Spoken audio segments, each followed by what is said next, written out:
नमस्कार। कोविड-19 पर आधारित खास कार्यक्रम कोरोना से कैसे लड़े किसान में आप सभी का स्वागत है। मैं हूं अदिति शर्मा। देश में कोविड-19 की रोकथाम, नियंत्रण और प्रबंधन पर उच्चतम निगरानी की जा रही है और साथ ही राज्यों के सहयोग से विभिन्न नए कार्य भी शुरू किए गए हैं और रोजाना मंत्रालयों द्वारा इसकी अपडेट भी जारी की जाती है। तो आइए सबसे पहले आपको दिखा देते हैं स्वास्थ्य मंत्रालय की प्रेस वार्ता पर आधारित ये खास रिपोर्ट। पिछले 24 घंटे में अगर हम देखें तो पाते हैं कि कंफर्म केसेस की संख्या में 3,390 केसेस का इंक्रीज नोट किया है, पर साथ ही 1,273 पेशेंट्स क्योर भी हुए हैं। इस तरीके से हम देखते हैं कि क्योर पेशेंट की संख्या में लगातार वृद्धि हो रही है, जो कि एक पॉजिटिव न्यूज़ है। हमारी रिकवरी परसेंटेज देखें तो वह अभी 29.36% हो चुकी है, यानी कि अब तक हॉस्पिटलाइज हुए पेशेंट में से लगभग हर 3 में से 1 पेशेंट रिकवर क्योर हो चुका है और यह रिकवरी रेट, जैसे कि हम बताते रहे हैं, लगातार बढ़ रहा है। कल तक का डेटा देखें तो हम पाते हैं कि जो हमारे पेशेंट एक्टिव मेडिकल सुपरविजन में हैं, उनमें से 3.2% ऑक्सीजन सपोर्ट पर हैं, 4.7% आईसीयू सपोर्ट से रिलेटेड सर्विसेज पा रहे हैं और साथ में 1.1% पर्सन जो हैं वह वेंटिलेटर सपोर्ट पर हैं। हमारे कंट्री में अगर हम देखें तो पाते हैं कि 216 जिले ऐसे हैं जहां पर कोई केस रिपोर्ट नहीं हुआ है। 42 ऐसे जिले हैं जिनमें पिछले 28 दिन से कोई केस नहीं आया है। 29 ऐसे जिले हैं जहां पर पिछले 21 दिन से कोई केस रिपोर्ट नहीं हुआ है।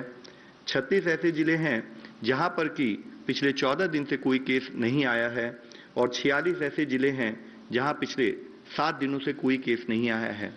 हमारा एफर्ट है कि हम फील्ड पर कंटेनमेंट और फिजिकल डिस्टेंसिंग का पालन करते हुए इन जिले की संख्याओं को बढ़ाएं।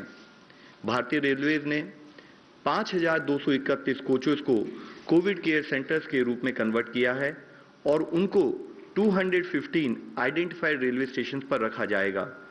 इन कोचेस का यूज मिनिस्ट्री ऑफ हेल्थ द्वारा 7 अप्रैल को जारी किए गए दिशा निर्देशों के अनुसार वेरी माइल्ड और माइल्ड केसेस के ट्रीटमेंट के लिए किया जाएगा। यह इंश्योर किया जाएगा कि क्रॉस इन्फेक्शन से बचने के लिए सस्पेक्टेड और कंफर्म केसेस के लिए अलग अलग कोच डेजिग्नेट किए जाएं। जहां पर भी cases Covid care centre coach में एडमिट होते हैं, वहां प्रत्येक पेशेंट को या तो एक इंडिविजुअल केबिन असाइन किया जाए या जरूरत अनुसार 2 कंफर्म पेशेंट एक केबिन में रखे जा सकते हैं। 215 स्टेशन में से 85 स्टेशन पर इवन हेल्थ केयर स्टाफ भी रेलवे द्वारा प्रोवाइड किया जाएगा और एडिशनली जो 130 रेलवे स्टेशन हैं जहां पर ये कोविड केयर कोचेज होंगी, वहां स्टेट जब अगर उनकी रिक्वेस्ट के अनुसार स्टेट के द्वारा स्टाफ और एसेंशियल मेडिसिन प्रोवाइड की जाएंगी।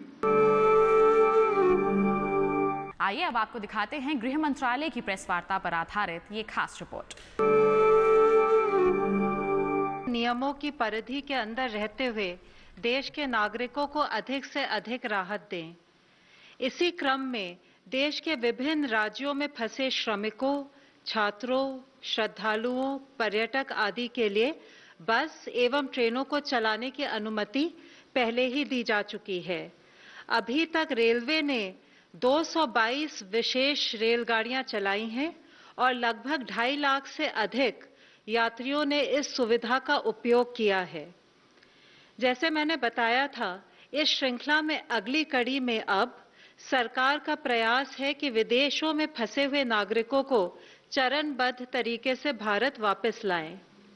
यात्रा की व्यवस्था नॉन शेड्यूल्ड कमर्शियल फ्लाइट्स और नौसेना के जहाजों द्वारा की गई है, जिसकी प्रक्रिया 7 मई से शुरू हो गई है। जैसे मैंने पहले भी साझा किया था, इस प्रकार की यात्रा के लिए जो एसओपी जारी की गई है, उसके अनुसार विदेशों में फंसे भारतीय संबंधित भारतीय दूतावास और उच्च आयोग में अपना पंजीकरण कराएंगे। गर्भवती महिलाएं, छात्र, वीजा अवधि समाप्त होने वाले व्यक्ति, मेडिकल इमरजेंसी केसेस इत्यादि को यात्रा में प्राथमिकता दी जाएगी। बोर्डिंग से पहले यात्रियों की स्क्रीनिंग की जाएगी। केवल एसिम्प्टोमेटिक यात्रियों को ही यात्रा की अनुमति होगी। यात्रा के दौरान सिविल एविएशन और हेल्थ के प्रोटोकॉल्स का अनुपालन करना होगा। बोर्डिंग के पहले सभी यात्री अंडरटेकिंग देंगे कि वे भारत में आगमन पर 14 दिनों तक न्यूनतम अवधि के लिए अपने खर्चे पर अनिवार्य इंस्टीट्यूशनल क्वारंटाइन में रहेंगे। गंतव्य पर पहुंचकर सभी की मेडिकल जांच की जाएगी और सभी को आरोग्य सेतु ऐप पर अपने आप को रजिस्टर करना होगा। इसी के साथ कार्यक्रम में वक्त हो चला है एक छोटे से ब्रेक का। आप कहीं मत जाइए, ब्रेक के बाद भी जानकारियों का ये सिलसिला यूं ही जारी रहेगा। बने रहिए दूरदर्शन किसान पर और देखते रहिए कार्यक्रम कोरोना से कैसे लड़े किसान।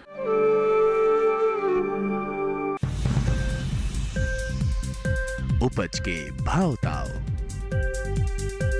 आवक का हाल चाल, आयात निर्यात पर पैनी नजर, जानकारों की सटीक सलाह, सिर्फ मंडी खबर में सोमवार से शनिवार सुबह 8:05 पर।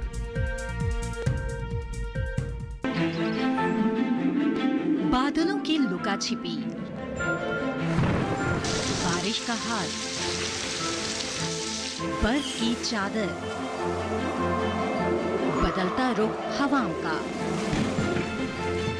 और मौसम के लिहाज से कैसे करें खेती और भी बहुत कुछ। मौसम खबर लाइव रोजाना सुबह 8:30 पर, शाम 5 बजे और 7:30 पर।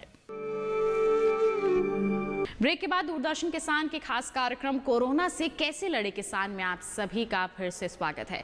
हम सभी जानते हैं कि देश भर में लॉकडाउन की स्थिति है और ऐसे में भी सरकार ने जरूर कुछ ढील दे रखी है और ऐसे में सुनिश्चित भी कर रही है हमारी सरकार कि लोगों तक जरूरी सामान आसानी से पहुंच सके। और इसी दिशा में प्रधानमंत्री भारतीय जन औषधि केंद्र लॉकडाउन में भी दवाइयों की खरीद के लिए व्हाट्सएप और ईमेल के जरिए ऑर्डर स्वीकार कर रहे हैं। आइए इसी पर आधारित एक खास रिपोर्ट आपको दिखा देते हैं। लॉकडाउन के बीच केंद्रीय रसायन एवं उर्वरक मंत्रालय के तहत प्रधानमंत्री भारतीय जन औषधि केंद्र व्हाट्सएप और ईमेल पर दवा के ऑर्डर ले रहा है। यहां अपलोडेड प्रिस्क्रिप्शन के आधार पर बीमार लोगों के दरवाजों तक दवाओं को पहुंचाया जा रहा है। प्रधानमंत्री भारतीय जन औषधि परियोजना के तहत कई पीएमबीजी के काम कर रहे हैं। इस समय देश के 726 जिलों में 6,300 से ज्यादा पीएमबीजी के काम कर रहे हैं, जो किफायती कीमतों पर गुणवत्तापूर्ण दवाओं की आपूर्ति सुनिश्चित कर रहे हैं। ये दवाएं औसतन 50 से 90% तक सस्ती हैं। अप्रैल में लगभग 52 करोड़ रुपए के बराबर के मूल्य की दवाओं की आपूर्ति देश भर में की गई। इसके अलावा दूरदराज के इलाकों में भी मौजूदा स्टोरों को आपूर्ति के लिए भारतीय डाक के साथ आपूर्ति प्रबंध किया गया है। लॉकडाउन के कारण आपूर्ति में आने वाली परेशानियों को दूर करने के मकसद से हर राज्य के लिए बीपीआई अधिकारियों की टीम बनाई गई है। लॉकडाउन के दौरान जरूरी दवाओं की आपूर्ति बनाए रखने के लिए बीपीआई ने अप्रैल में 186.52 करोड़ रुपए की एमआरपी वाली 178 फास्ट मूविंग दवाओं के लिए खरीद ऑर्डर जारी किए हैं। तो इसी के साथ कार्यक्रम में वक्त हो चला है एक और छोटे से ब्रेक का। आप कहीं मत जाइए, ब्रेक के बाद आपको दिखाएंगे ICAR द्वारा जारी किए गए दिशा निर्देशों के बारे में। बने रहिए दूरदर्शन किसान पर और देखते रहिए हमारा कार्यक्रम कोरोना से कैसे लड़े किसान।